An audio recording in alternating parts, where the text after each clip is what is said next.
Friday. We will go ahead and call ourselves to order. We do not have a quorum this morning, unless somebody corrects me on that. That was the situation last night. We were not expecting a quorum.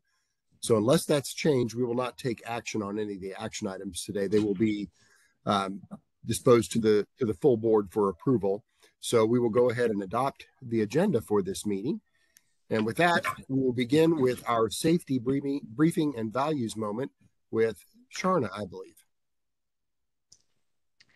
Good morning, Chair Van Osdol and board members. My name is Charna Flanoy. I've been with JA 24 years. I'm the Talent Acquisition Services Manager. My department recruits JA's talent for our unbeatable team. Please note that you'll find the safety briefing procedures available in the board materials for your review. I will now present our core values moment. Safety is essential in our organization, and safety values state that we put the physical and emotional well-being of people first, both at and away from the workplace.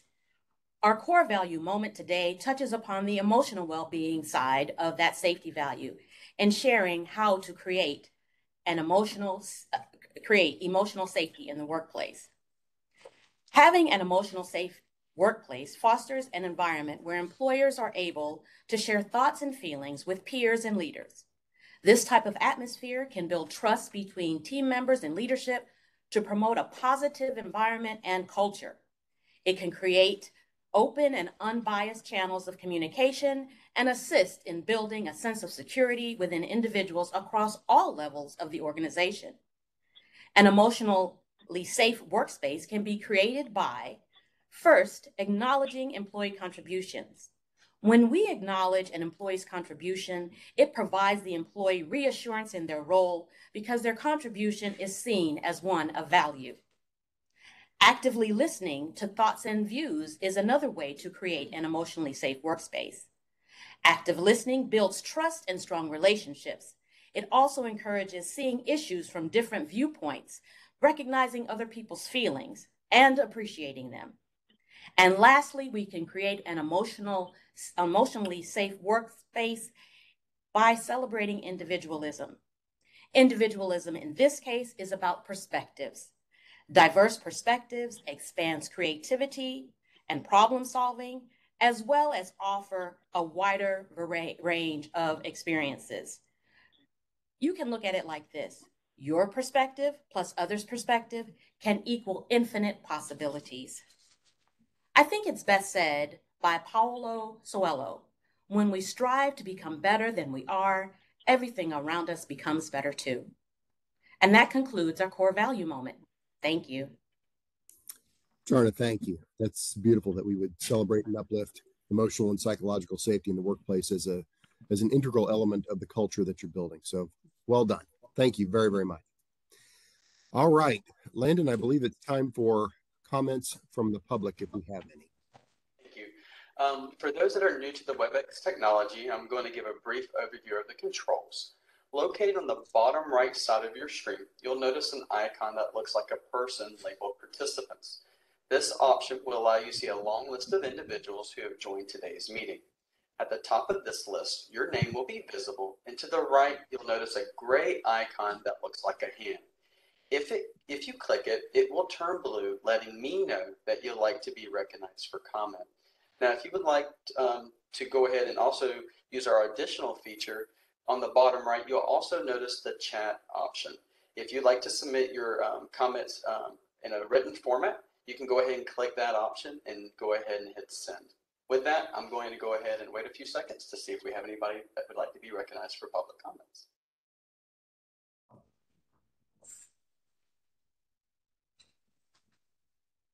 Seeing none, I'll go ahead and turn it back over to you. Thank you. Thank you, Landon. Appreciate that very much. All right. Well, we're ready for the items for consideration by the committee, beginning with the FY22 business customer satisfaction results. I'm going to turn it over to Randy Swift, who's the Director of Business Relationships and Project Outreach. And I think Sheila Presley may have some opening comments for us.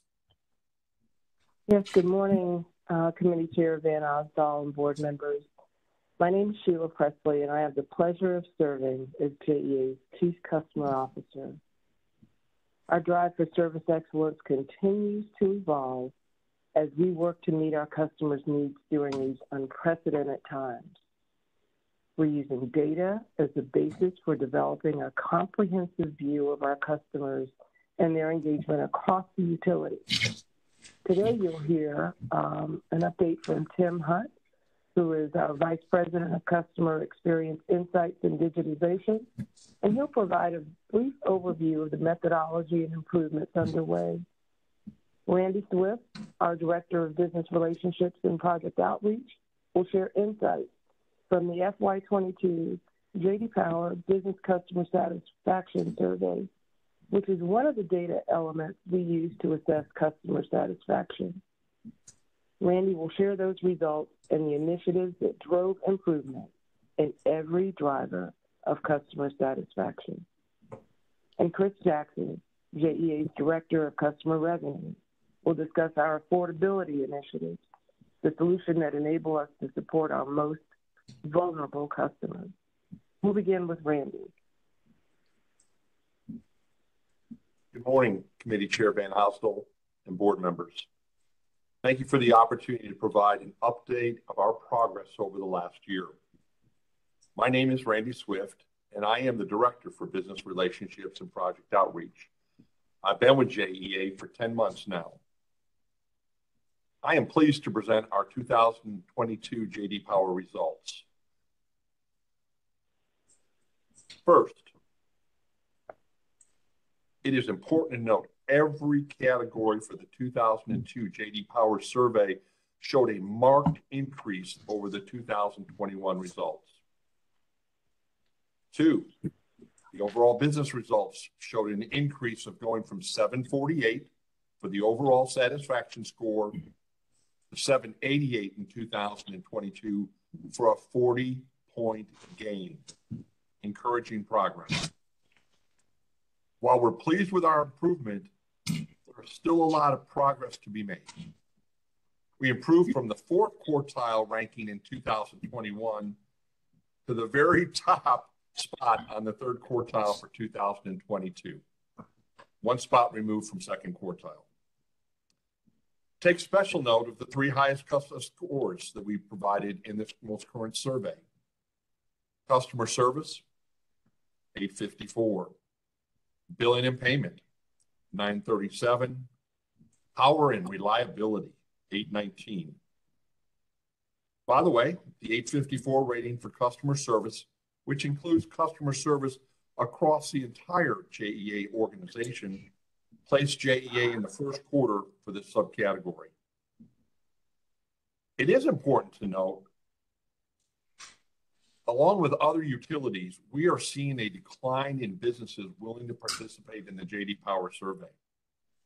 It should be noted our survey results were based on less than 120 business customers' responses for the most recent year. That's out of the 50,000 different businesses that we would serve. This decline in participation is a trend we continue to review with J.D. Power. Further, the two greatest areas for improvement include pricing at 735 and corporate citizenship at 740. We will continue to face stiff winds and cost pressures regarding our pricing subcategory for months, quarters, and years to come. Now, to the right of the scores, note several of my 5 bullet points. They represent a mix of highly focused initiatives designed to enhance service and operating efficiencies for our customers. Employee engagement. Now, wait a minute. We're talking about customer satisfaction, employee engagement. With that said, it is important to keep in mind the customer experience. It is important to keep in mind that the customer experience will never exceed that of the employee experience. Departments across JEA are working diligently on our respective employee engagement plans, and we believe more satisfied employees will drive customer satisfaction while reducing costs at the same time. Value enhancements. We've done a lot over the last year. Implementation of a cross-connection control backflow preventer program. This is an auto-enroll program where businesses, under the direction of our environmental services team, and enroll their business for a $40 fee. We will send out a qualified vendor to conduct the inspection and proceed moving forward. Free energy assessments under our value enhancements. We've spent time over the last year breaking down details of energy consumption by business customers. We've conducted insightful walkthroughs and made recommendations, cost recommendations. We provide those cost savings ideas to help lower the consumption. And finally, when we do a business assessment, is to ensure correct pricing structures in place for that business.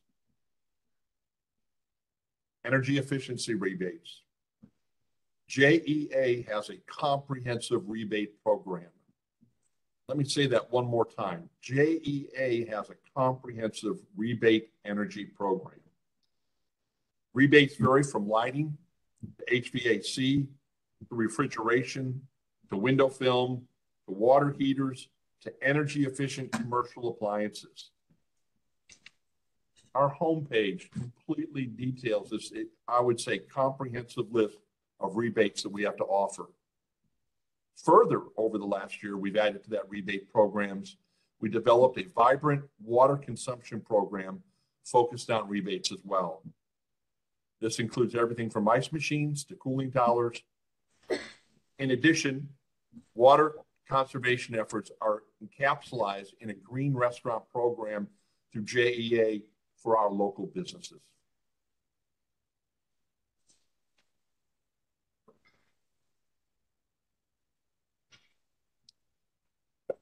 Local small business education series. If we could back up one slide, please. Thank you. Local industry experts were identified and conducted a series of 3 webinars for JEA's customers. As a matter of fact, you didn't have to even be a JEA customer. You could have signed on and watched the webinar regardless, as long as we went to our webpage. Topics were geared toward helping small businesses expand their market share presence. Subject matter experts were identified across Northeast Florida, and they covered a plethora of topics, including pitching stories to the local media, building a sustainable brand, and the power of telling your story. These events were well attended. They continue to be available for anyone that would like to see them on our homepage. Finally, rates optimization. Successful implementation of SolarMax for 4 key account customers was a major milestone achieved this past spring. Implementation of a fully transparent fuel price pass-through was employed first quarter of last year. During the annual audits, ensuring appropriate pricings are based upon consumption trends were verified and audited as well.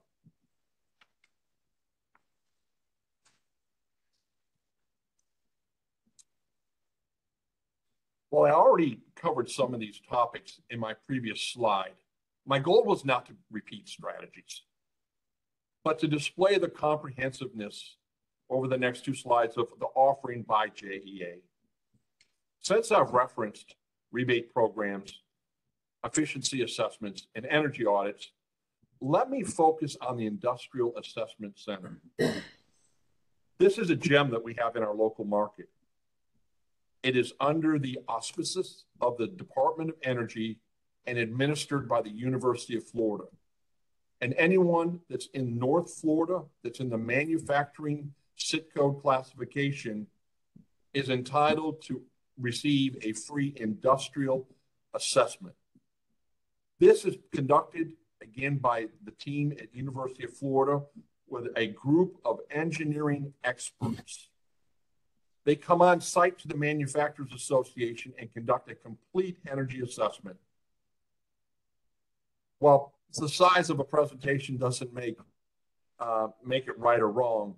I have reviewed several of these assessments, and they're well over 100 to 150 pages. They're detailed, comprehensive, and actionable, and that's very helpful.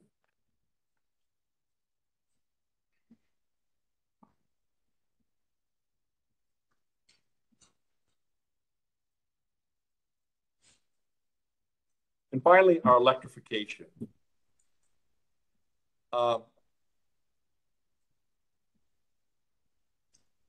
We are flush with a strong electrification program rebate offerings as well. The program promotes the purchase or lease of electric equipment as an alternative to diesel or propane-powered equipment. Forklifts, welders, HV1 and 2 classification fuel charging stations, to golf carts to boom lifts. And yes, electronic transport refrigeration units are included in there as well.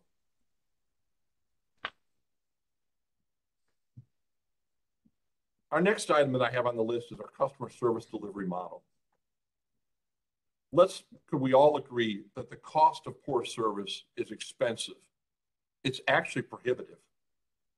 While our teams are highly competent when it comes to technical training, we have opportunities for improvement regarding our customer interaction on a frequent basis. We're in the process of implementing and designing and developing a model of behaviors that we hope to coach and train our employees on to not only engage our employees and engage our customers, but to delight them. Workforce management upgrade. That terminology might mean a lot to a lot of different people, but let me clarify what that terminology means in the customer experience area.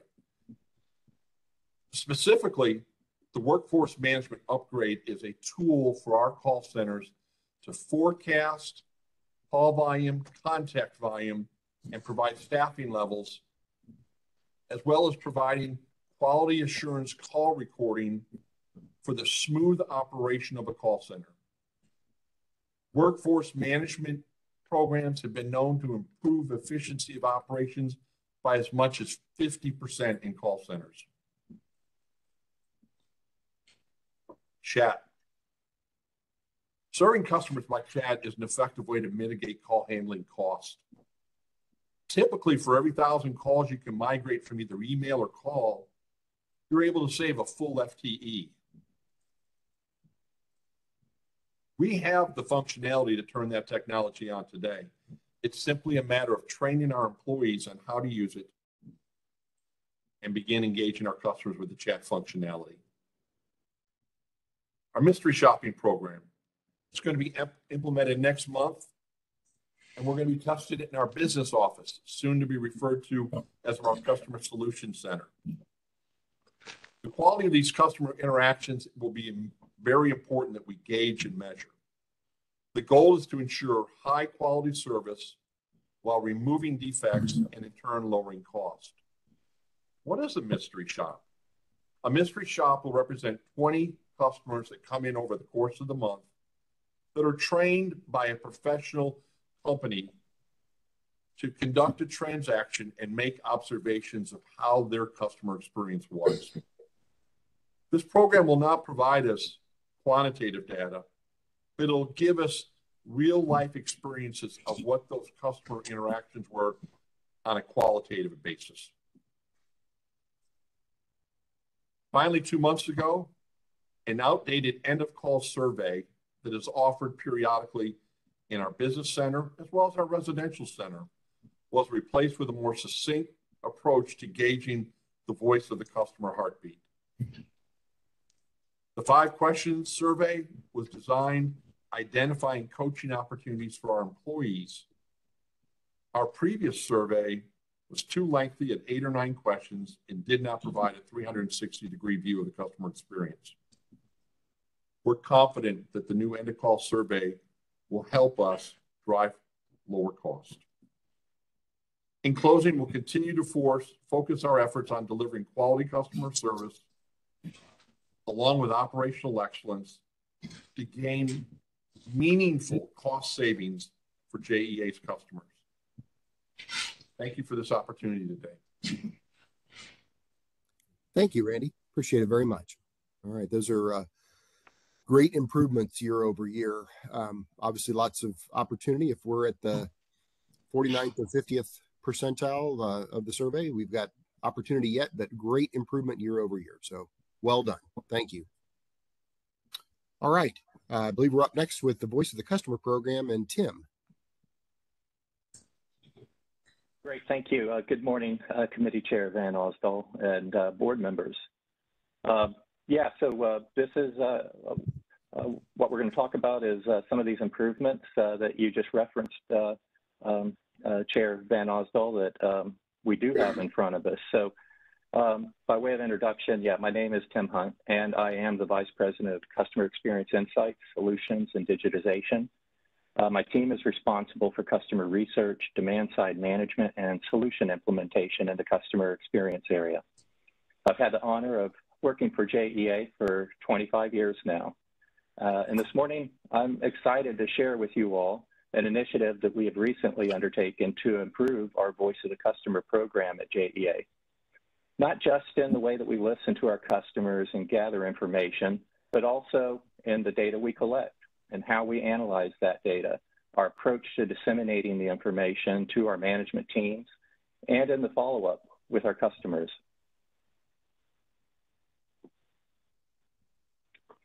So what is the Voice of the Customer program, and what's its purpose?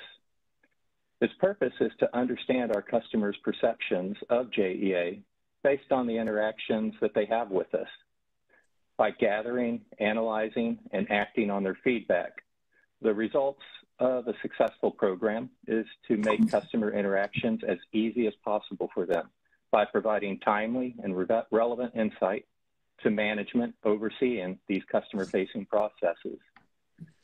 As Peter Drucker stated, the only reason for a company really to exist is for it to serve its customers. A Voice of the Customer program is the way we develop an understanding of our customers' needs so that we can serve them best.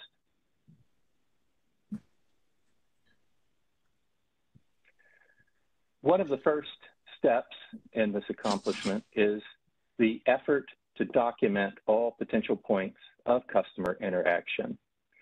Some examples include visiting our website, receiving a high bill, alerts we send, an interruption in service, or a story in the media. Some of these interactions are fully within our control, and their effectiveness is the result of our processes and controls. In these cases, it's critical that we evaluate our action from the customer's perspective, not from an engineering or a technology perspective. This is what we refer to as customer centricity. And while some many of these interactions, as I say, are fully in our control, some of them are not in our control. But there are always ways that we can counter activities to help mitigate negative perceptions. And so we'll always look at things, not just from those things that are in our control, but what actions do we take when something occurs that's not necessarily in our control.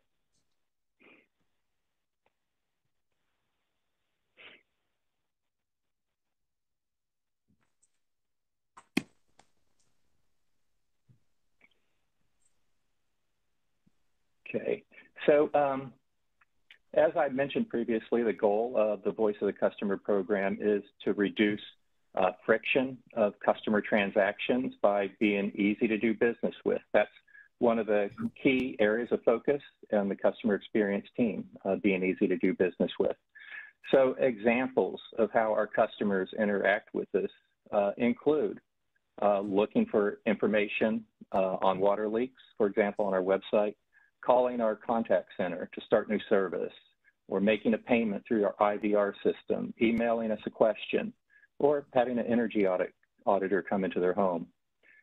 The point is we have so many combinations of channels through which the customers interact and the reasons for these interactions that we must approach our assessments very methodically.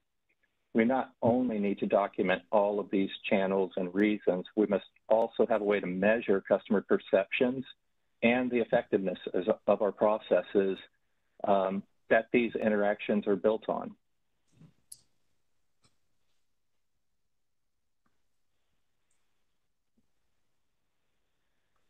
The way that we do this is by developing journey maps.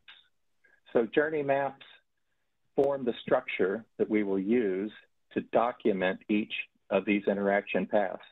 The journey map includes each step of the customer's journey, defining the touch points that the customer has with us at each step, defining what data is needed at each step to assess the effectiveness, linking each step, defined from the customer's perspective again, to each underlying business process, and finally documenting the business process owner so that we can have a clear line of sight for responsibility and accountability.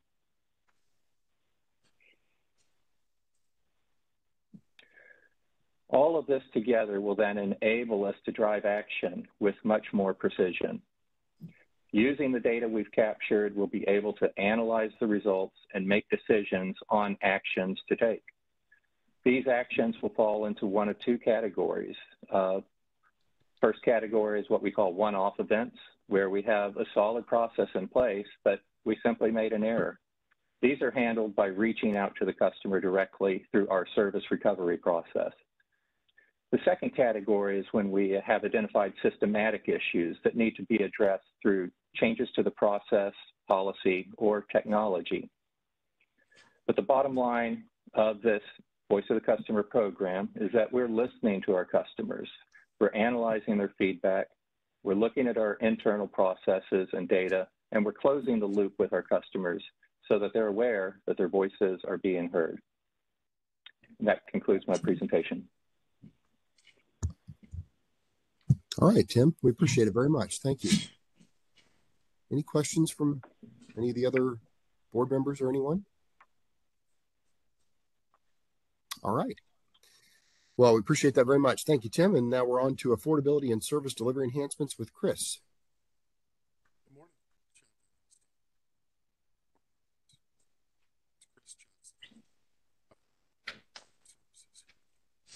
You're muted, Chris. Oh, I apologize. Are you able to hear me? Now we can.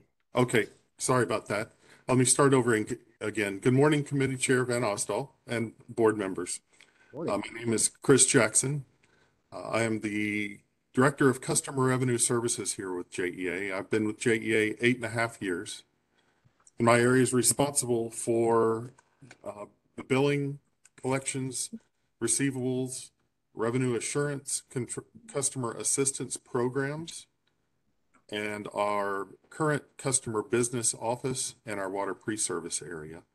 I'm going to take a little time and talk to you this morning about affordability of services for our most vulnerable customers and the equity initiatives that we have in place currently to help them with that affordability.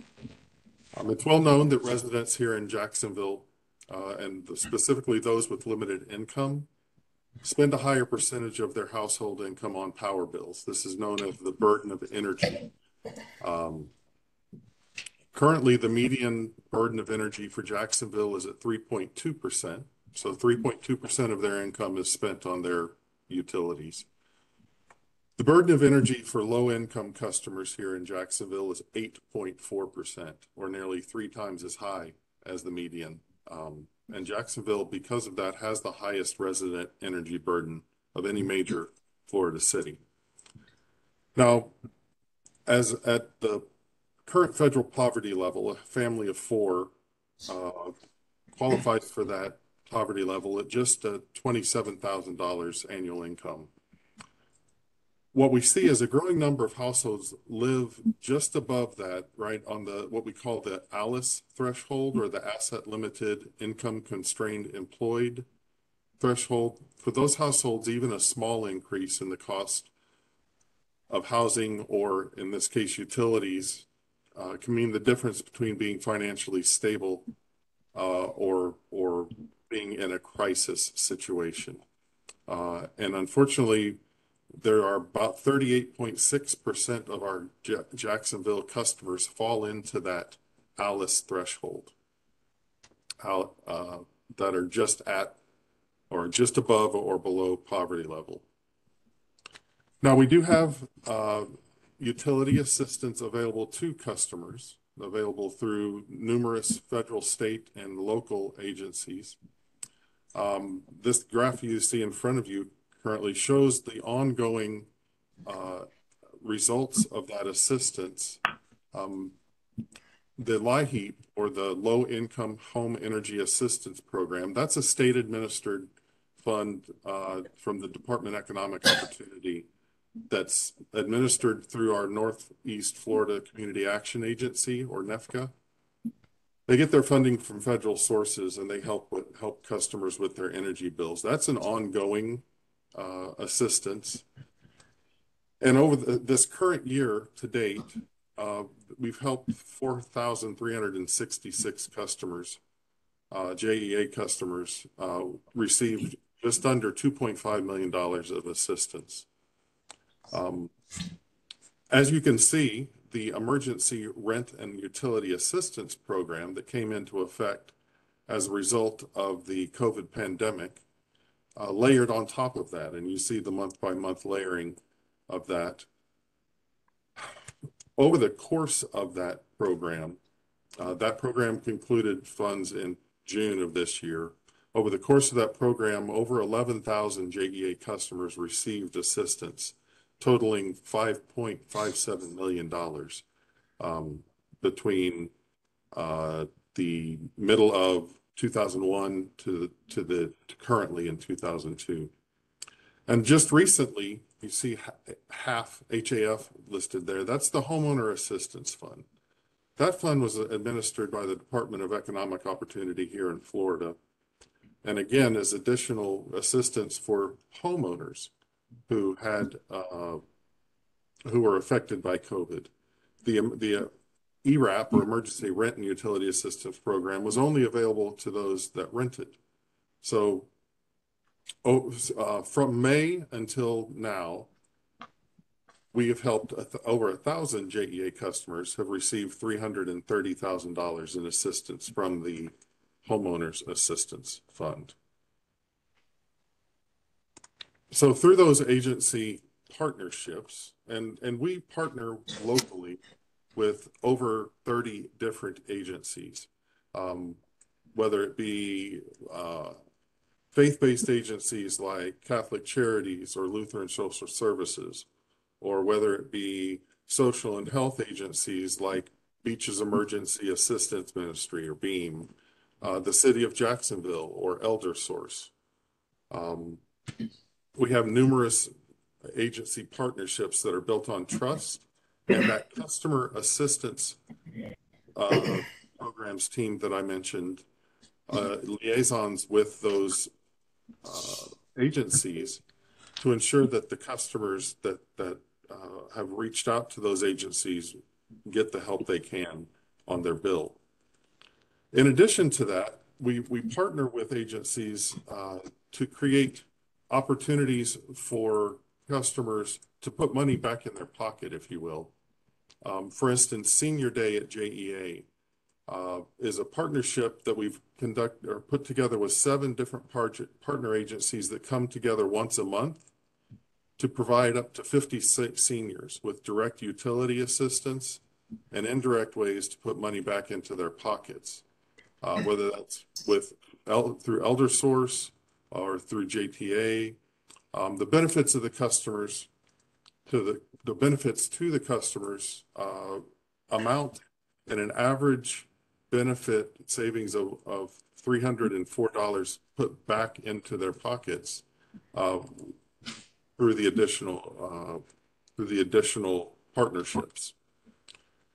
We also have just started a pilot called a Home Repair and Weatherization Collaboration. This allows us to overlay our own energy efficiency program and partner with local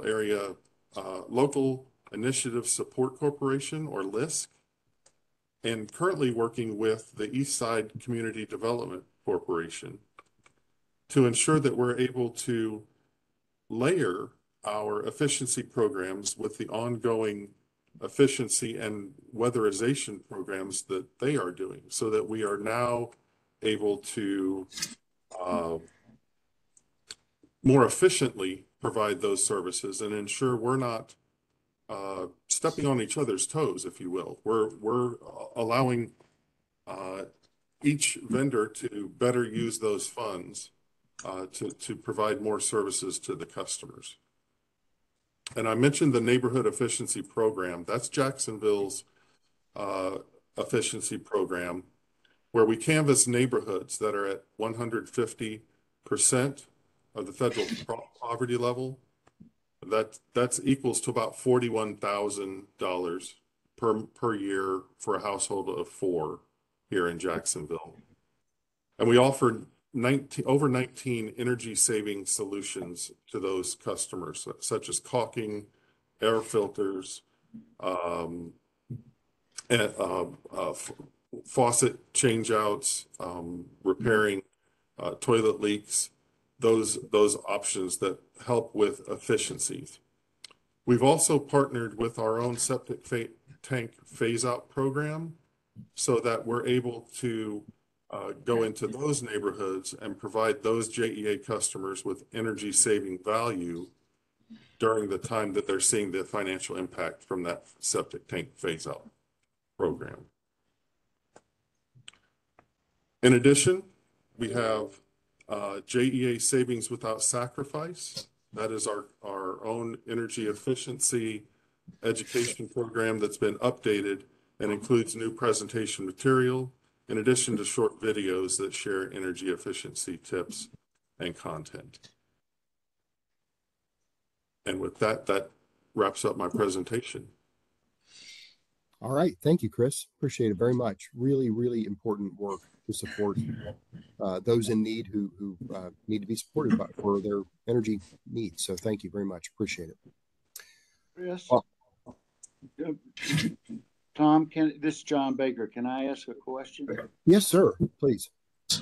Chris, you said that Jacksonville was top worst of all the Florida cities as far as impact on lower income people. Why is that?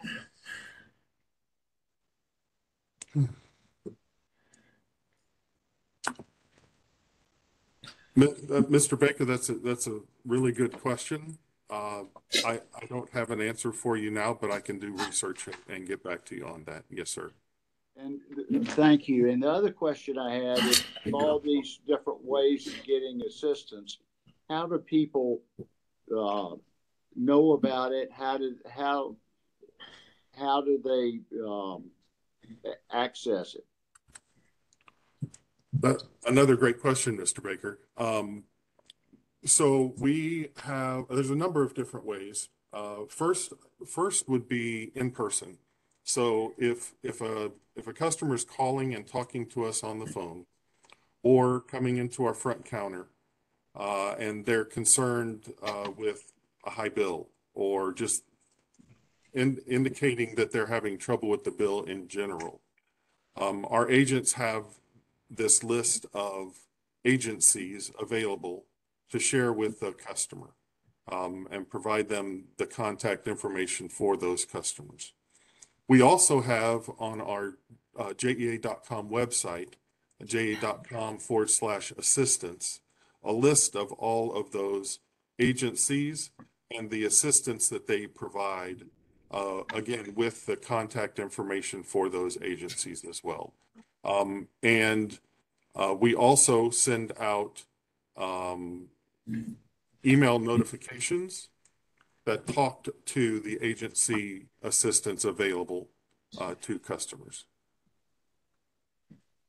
Thank you. That's very helpful. Thank you, sir. Great questions, John. Thank you very much. All right. With that, we are, I believe, to David Emanuel for the appointment of Dr. Edith Abdullah to the City of Jacksonville Civil Service Board.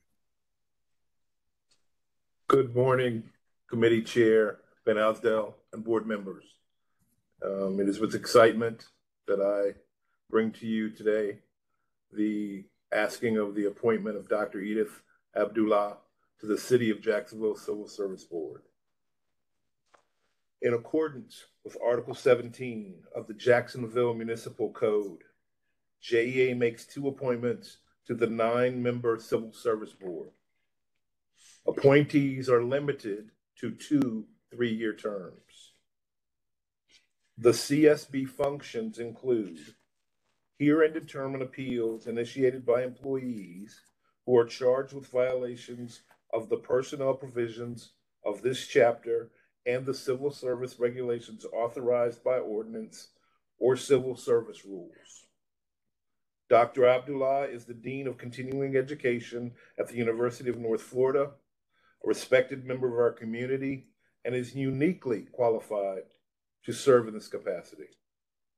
If approved, this will be Dr. Abdullah's first term. The appointment also requires City Council approval.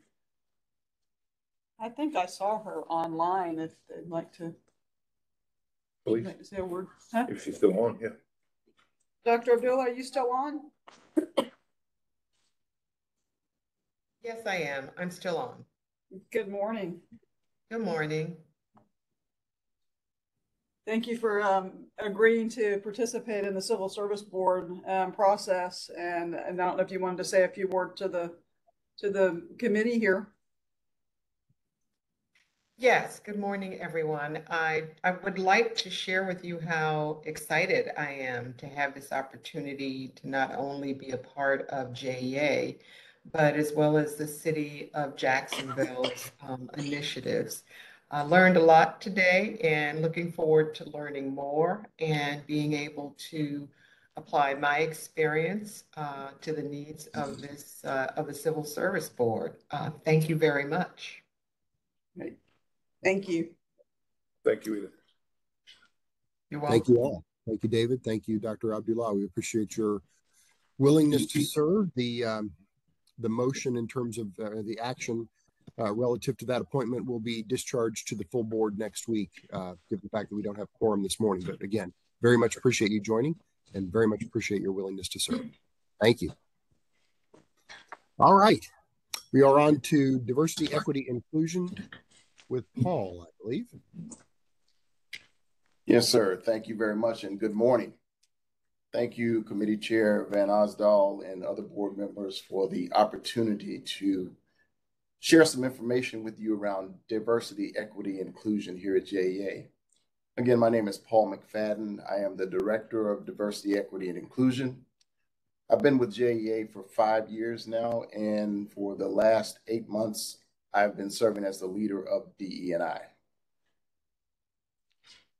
I'd like to share with you a slide or a dashboard, if you will, and the dashboard that you're seeing is a representation of diversity within our JEA organization. We aspire for our organization to similarly reflect the diversity of Northeast Florida. And to do that, we have to be intentional in our strategy. We use these metrics that you're seeing on the slide as a means for showing where the organization is and the makeup and what directions we're moving.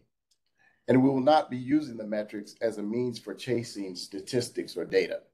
It always shows us where we are and where we can pivot and where we need to reflect. This report is shared semi-annually as the workforce within the utility industry does not typically shift month to month or quarter to quarter. So semi-annually, we will be looking at this data and seeing positive change as we continue to employ this strategy. The data that you're seeing is currently the 2018 census data, as the 2020 census data has not been finalized and published. So organizations are still using the 2018 census metrics as you see in these graphics. While the Northeast Florida data is useful, the industry data is useful as well. And that's why you see the Jacksonville percentages and the utility industry percentages represented on this slide. Looking at the industry trends gives us a more micro view of our opportunities and how we can compare to others in the energy industry. Our next slide will show us a little bit more of that micro view. This gives us some information that we have obtained from the Center for Energy Workforce Development. The CEWD produces a biannual Gaps in Energy Workforce Pipeline report. This report has been in existence for around 15 years now, and the survey explores a couple of unique areas. Those areas include size of utility workforce, demographic composition, forecast of retirements, and attrition data within the utility industry. And as previously mentioned, this report gives us a more specific view of industry trends, and it's another useful benchmark that we'll be using for our metrics. If I may draw your attention to the left side of the slide, you'll see some of the findings from the most recent survey. And some of those findings include statistics around the energy workforce, which remains stable. Some of those findings are that the workforce continues to get younger. Retirement attrition is lower than it has been in the last 8 years. Non-retirement attrition has increased. And also there's a slight increase in the women and minority hiring in the utility industry. The interesting thing is that some of the statistics that we've seen here at JEA are absolutely reflective of what the survey has given us.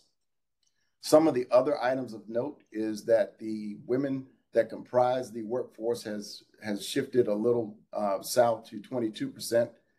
And the reason that was given in the survey is that a number of those reasons are attributed to the recent world health crisis and how that affected female employers a little bit more significantly.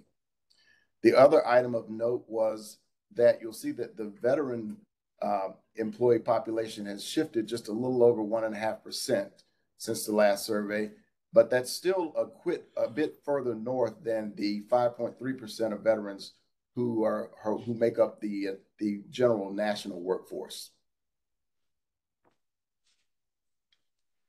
So in our strategy, I'd like to take you back to some of the things that we said that we would do, and those have been executed. We've evaluated many of the successes that we've had in the past, and we've looked at our current state, and we moved beyond just looking at the metrics and looking at things that will help our strategy to move forward. We've engaged many of our stakeholders internally and externally for discussions, and we've done some research on best practices in the industry. Some of the things that we've already done, I'll talk a little bit about our roadshows and what roadshows are. It's an opportunity for me personally to get before the organization and share the messaging around DE&I. These roadshows also not only give me an opportunity, but give our diversity council an opportunity to share the emphasis that we're having on DE&I within the organization. We're currently offering education through a DE&I portal that has been recently constructed. That portal contains general information that employees can access at any time, and they can learn more about the strategy, more about the education and the awareness items that we're putting out. And we're also increasing our relationships with other DEI practitioners inside and outside of the industry.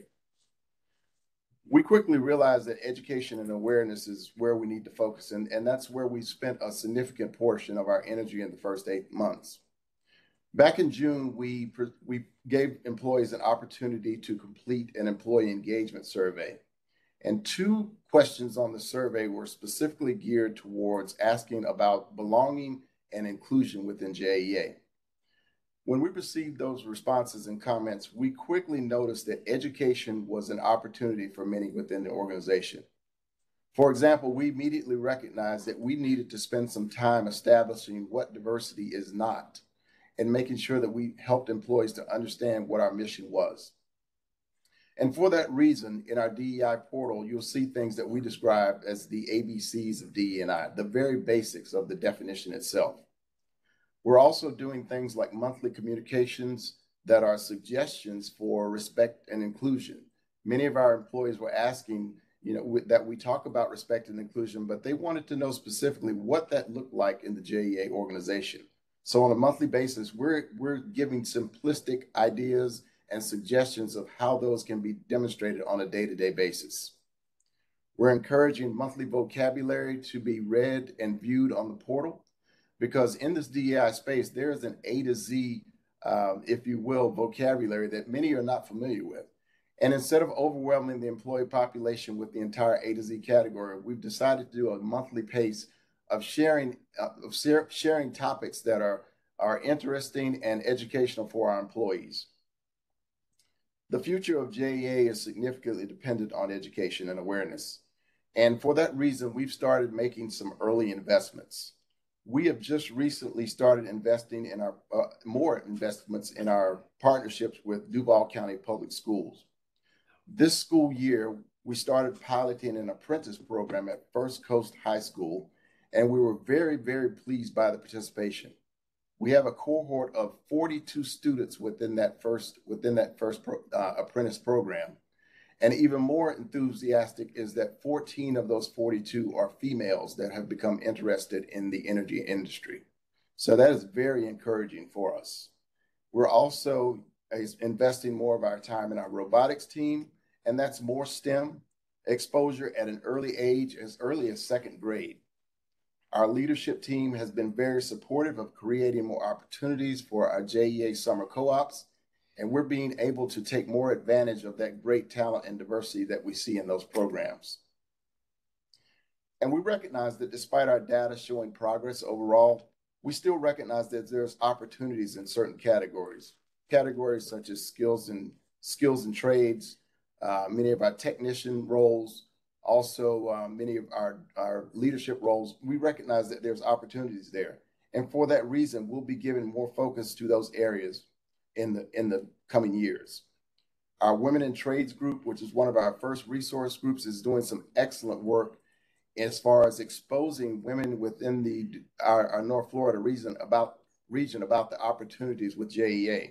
And we're looking forward to seeing the fruits that will come from their labor. I'll conclude by saying that one of the quotes that I enjoy from Nelson Mandela is that education is the most powerful weapon which we can use to shift and change the world. We're all seeing the many shifts and changes within the world today, and we have a hope and a plan that our DEI strategy will help make that change within our organization. Thank you for the opportunity to share, and I'm happy to answer any questions you might have at this time. Excellent report, Paul. Thank you. Appreciate all of the active work in this area. Any questions from anyone? Tom, it's John Baker. A question I have is I've recently read that the unemployment in Jacksonville is 2 or 3%, yet the unemployment in Northwest Jax is 13%. And it would seem that it would be very productive to go into the high schools in Northwest Jax and really focus on those schools for some of these programs and see if we couldn't attract more minority employees through that means. You've probably already done that, but I think that's something we ought to really focus on. That is an excellent comment and statement, and that is something that we are currently working on. Again, the First Coast High School is just one of the apprentice programs that we've recently seen and kicked off, but there are 3 other high schools within the Duval County Public School area, also in St. John's, that we have partnerships as well. So you will continue to see us to grow those relationships in the future. Thank you. It's a very interesting report. Thank you. Very good. All right. Thank you, everyone. And thank you again, Paul. Excellent report. On to the collective bargaining unit agreements with Pat. Good morning. I'm going to make sure I'm not muted. Good morning, Committee Chair Van Osdol and members of the board. I am Pat Malis. I'm the Senior Director of Employee Services, which consists of benefits, compensation, talent acquisition, and labor relations. Joining me today is Andy Bemis. He's our recently promoted Manager of Labor Relations, and we are very pleased to share some details regarding the status of our collective bargaining unit negotiations. So JEA began negotiations with the collective bargaining units around February of this year. We have 5 collective bargaining units representing 79% of our total JEA workforce. 68% of those employees perform craft or skilled labor roles. 18% perform professional level roles such as technology, engineering, and accounting. and the remaining 16% work in an administrative, paraprofessional, or technician capacity. I'm going to turn it over to Andy to share some more details about the bargaining unit negotiations.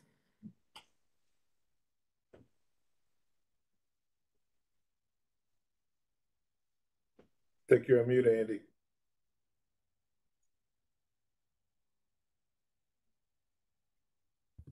I apologize. Good morning, Committee Chair Van Osdol and board members. My name is Andy Bemis. I am the Manager of Labor Relations. Labor Relations works closely with management, our employees, and our employee organizations to provide assistance with employee issues such as collective bargaining, administration, and compliance, CBA negotiations, proposed disciplinary action, grievance process, and other employee-related matters. JA completed our negotiations recently within the last few weeks with all 5 of our collective bargaining agreements. The new agreements are 3-year agreements commencing on October 1 of 2022, and they would expire on September 30th of 2025. Currently, 4 of the 5 bargaining units have ratified the agreements. The 5th unit is scheduled to have their vote today. So hopefully by the end of the day today, we'll have all 5 proposed agreements, collective bargaining agreements ratified by the unions. While we were in negotiations, some key considerations were certainly the unemployment rate for Jacksonville, as we just spoke of. It's at 2.8% for Jacksonville. We had a 40-year high in CPI, historically high inflation rate. For the Southeast region, it has peaked at this point at 9.8. It's come down a little since, but obviously very high CPI numbers. We had wage pressures as a result of a limited talent pool, so we had to take into consideration our ability to attract new talent.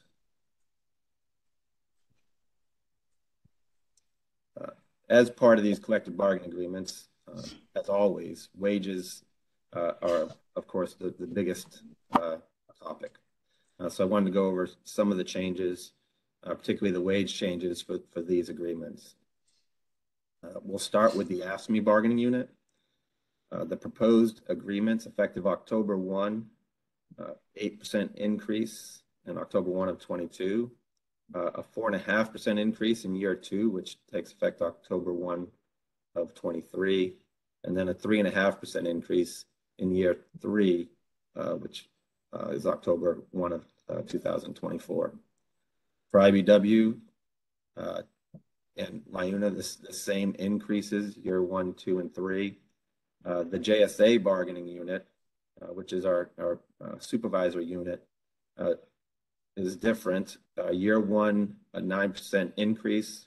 The additional percent was included to help address a compression issue that we've had within the bargaining units. Some of the subordinate bargaining units pay was encroaching upon JSA, so we had to provide an additional increase to help alleviate the compression issue. In year 2 and 3, they are the same as the other bargaining units. And then, of course, PEA, which is unique in that it does not have a step plan as the other bargaining units do. They use a range. So PEA, year 1, their general increase is 2%. Year 2, again, 2%, and year 3, the same.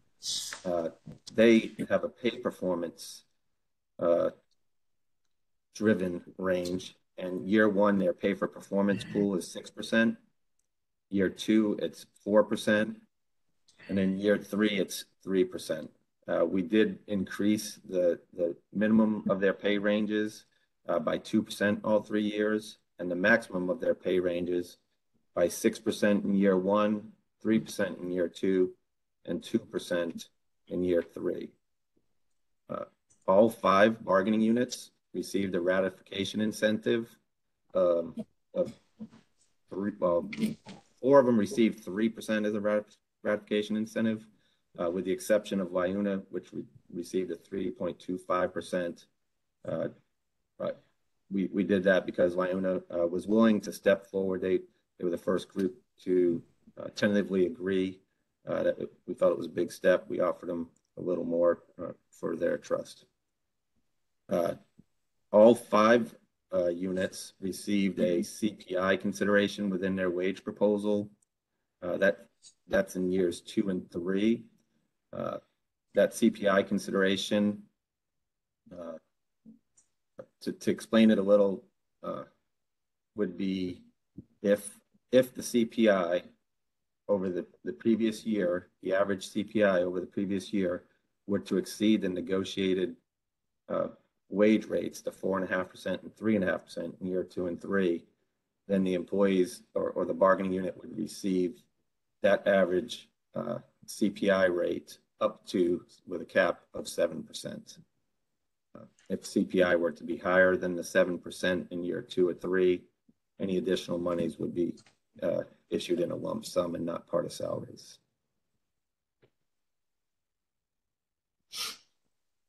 All right, some other notable changes. We also negotiated an increase to longevity pay. This is, longevity pay has not changed in quite some time. The bargaining unit employees will now receive an increase in salary as follows. 325 employees will receive $325 per year for every 5-year period continuous service through year 15. So the milestones are year 5, 10, and 15. Employees would receive $325 per year for each 5 years of service. Thereafter, an increase of salary of $500 per year for every 5-year period of continuous service. So year 20, 25, 30, etc. It would be $500 per 5 years of service. Currently, the employees receive $300 per year for every 5 years of service. So the increase is $25 per year for the first 15 years, and then $200 a year thereafter. We also agreed to increase dependent health coverage. JA will now pay 60% of dependent health coverage. Currently, we pay 50%, so we've increased that. We've also provided all the unions with the ability to have 2 representatives attend the quarterly benefits meeting to get updates on plan performance and to provide input regarding group health plans, help better educate our employees and keep them up to date on the benefits concerns. We included the addition of the Juneteenth holiday in the CBAs.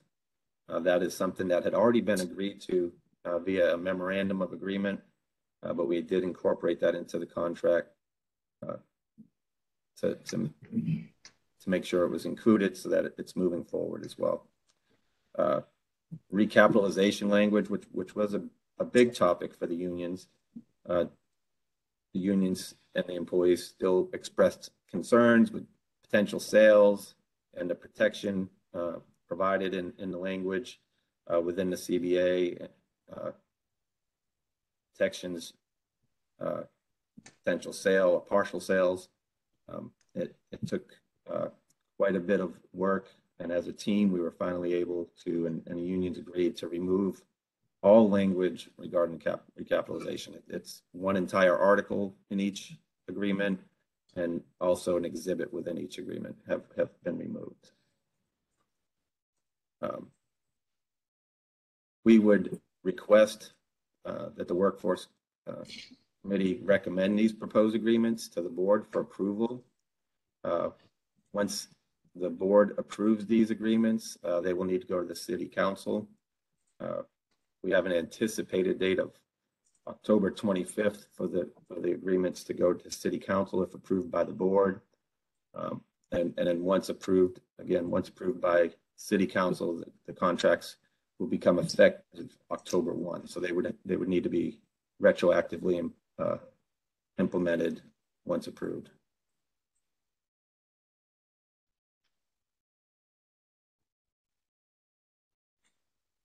Okay.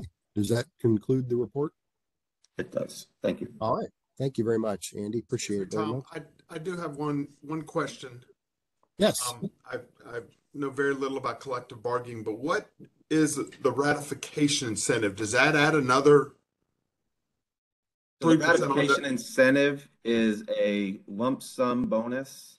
The percentage is based off of the employee's salary.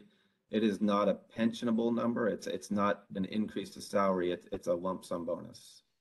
So every member of each one of those union gets a one lump sum bonus of 3% of their salary or 3.25%, depending on the. Correct.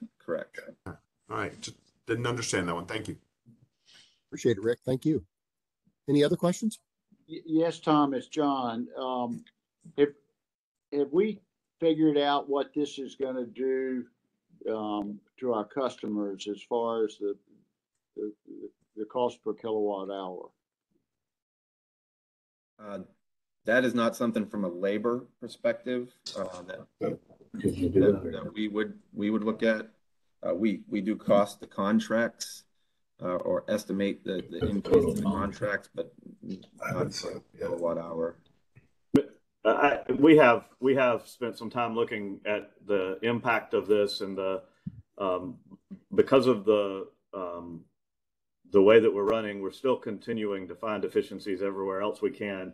At the board meeting, we'll have a breakdown of the total impact, the dollars that are impacting this. That might be in the package, but the total dollars, and this does not. It is within a range that will not change what we need to do as far as rates. Our water rates are still stable for the next several years. The electric rates we will be bringing an increase for the base rate for electric, but this is not driven by these negotiations. That is driven in large part based on the cost of the new Vogtle that will come online in this next fiscal year. So this won't have an impact on the rates that our customers are paying. Thanks. Great question, John. Thank you. All right. Any others? All right. Well, as was stated at the beginning of the meeting, the action on this will be discharged to the full board next week. So again, Andy, we appreciate your report very much. And on to pay for performance, Pat. All right. Thank you again for the opportunity to present the fiscal year 2023 pay for performance program proposal. The JEA Pay for Performance program has been in place since the early 1990s, and it's designed to reward and recognize the achievement of key corporate metrics that focus our workforce on continuous improvement and operational excellence. The program is a key component of the JEA Total Rewards Package and complies with Florida Statute 215.4253 and City Ordinance Article 21, Section 21.08F. The proposed performance metrics for the fiscal year 23 program will continue to align with our three areas of focus: develop the unbeatable team, delivering business excellence, and earn customer loyalty. Our proposed safety performance metric for the upcoming fiscal year 23 will continue to focus on reducing the frequency and severity of lost time work-related injuries, which is mouthful, which is measured by our lost time incident rate, LTIR. For those not familiar with the safety performance measurement of LTIR, it reflects the number of work-related lost time injuries per 100 full-time employees on an annual basis. It is a common measurement of safety performance in our industry. The proposed LTIR meets target for this upcoming fiscal year is from 0.28 to less than 3.5. The proposed exceeds target is less than 2.8. For reference, the most recently published Bureau of Labor Statistics BLS LTIR average for our industry is 1.30, and these proposed fiscal year 23 targets are more than 70% below this industry average and more than 30% below our 5-year LTIR average of 0.49, which was between fiscal year 17 and 21. We believe that by continuing to reduce our total number of lost time injuries, we will improve our safety culture, employee well-being, and our overall performance as an unbeatable team. For customer satisfaction, JEA uses J.D. Powers, as Tim had previously shared with us, to both measure and provide a benchmark for customer satisfaction performance.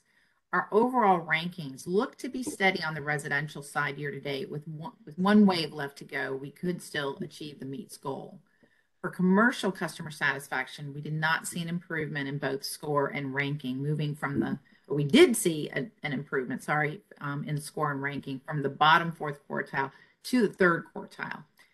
Customer satisfaction scores for utilities nationwide are declining due to rising prices and inflationary pressures. JEA is also seeing signs of these pressures in our most recent data.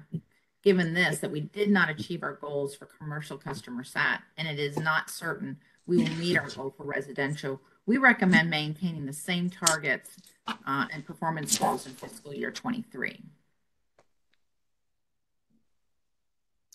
For the financial metric, we will continue to focus on operations and maintenance budget spend, and will be enhanced to include the total O&M budget to spend, including distributed energy and demand side management. This change will further align our focus on the execution of the company's capital. The metric may only be achieved if actual spend is within 5% of the approved budget. So there's no exceeds metric, it's just meets. Resources will continually be provided for consistent review of department budgets, driving to identify available funds to be used for strategic items not yet funded. The JEA leadership team recommends a continued focus on achieving excellence in customer satisfaction, safety, and operations and maintenance budget spend, with updates to the performance thresholds to reflect a continued goal of achieving higher performance. The cost for the fiscal year 2023 pay for performance program is estimated not to exceed $9.7 million, which that is if all metrics were to exceed. We ask the board's consideration and approval for the fiscal year pay for performance program at the Tuesday board meeting. And that concludes my presentation. Okay, thank you, Pat. Appreciate it very much. Again, that'll be discharged to the full board next Tuesday. Questions from anyone? I've got one question, and that is that our superior performance relative to the U.S. industry average with LTIR is dramatic. Can we identify things that we do differently that are achieving those rates again relative to the U.S. average? That's it's tremendous. I absolutely celebrate it. I just I wonder if there are specific things that we know that we do that are different than others that are affecting those results. I think from what I've observed over the years is JEA has had a continued laser focus on just ensuring that, our employees, they come to work, they leave work the same way they came to work. It's very important to us. And so we have a team of safety folks that are deployed out to the different locations that are there to observe and provide coaching and training. And our director of safety, who unfortunately couldn't be here today, he's on annual leave. He is doing a tremendous job going out there and trying to employ industry benchmark standards. And I think, David, if you have anything to add as well. I think we are laser focused from the first minute you step in as an apprentice. And it is something we focus on every day. When we were talking in the collective bargaining, safety was important, even in the discussions.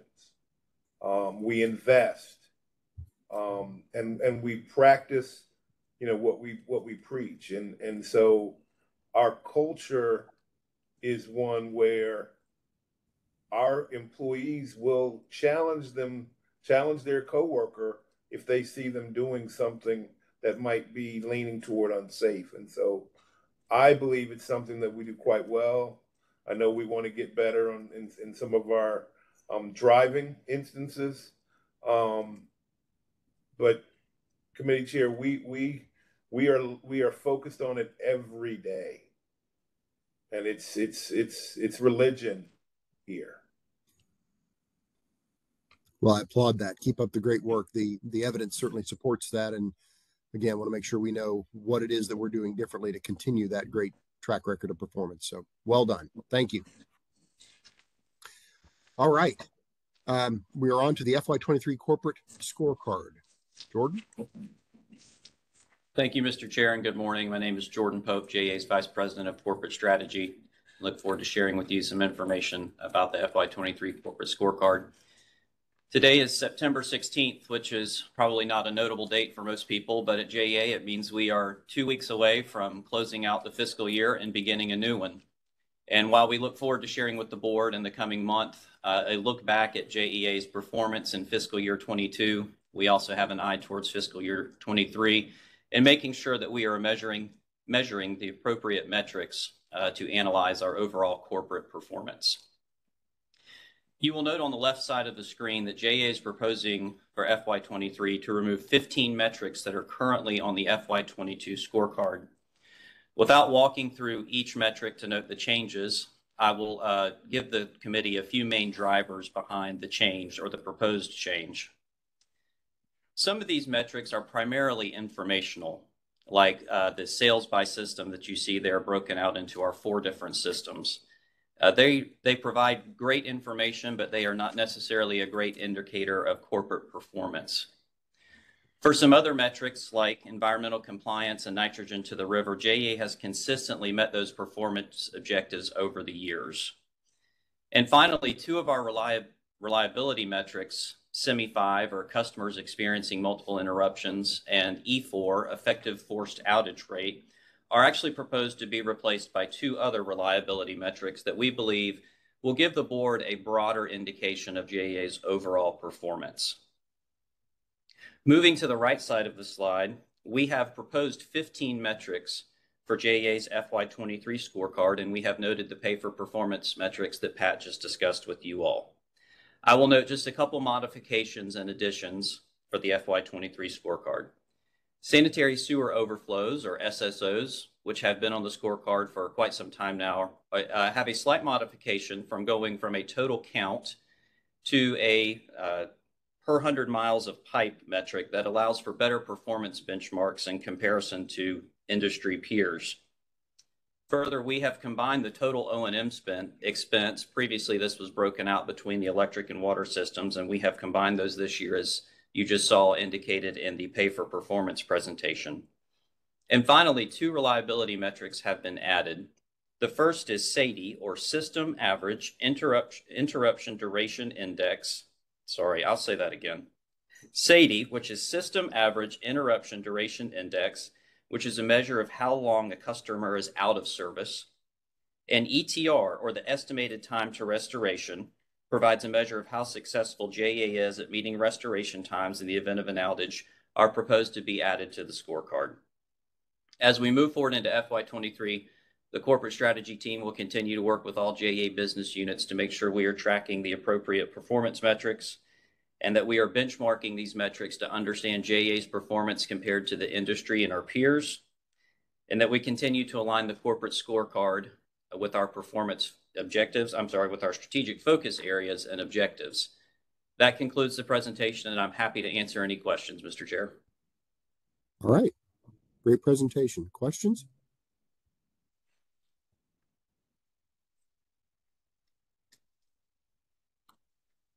Thank you. Thank you.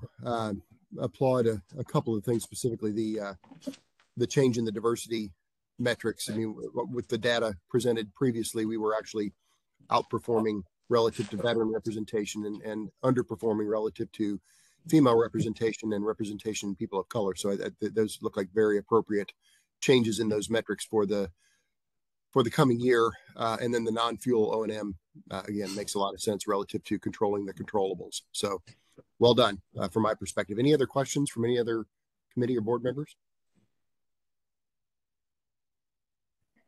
All right. Well done. So that brings us, yes. I just said thank you. I apologize. No worries. Thank you. Appreciate it very much.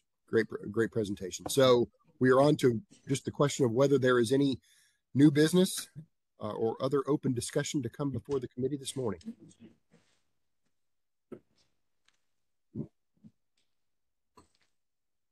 All right. Hearing none, our next committee meeting will be October 21, 2022. So we'll see you all again next month. And with that, we will stand adjourned. Thank you all. Have a wonderful Friday and weekend. Thank you. You too. Thanks.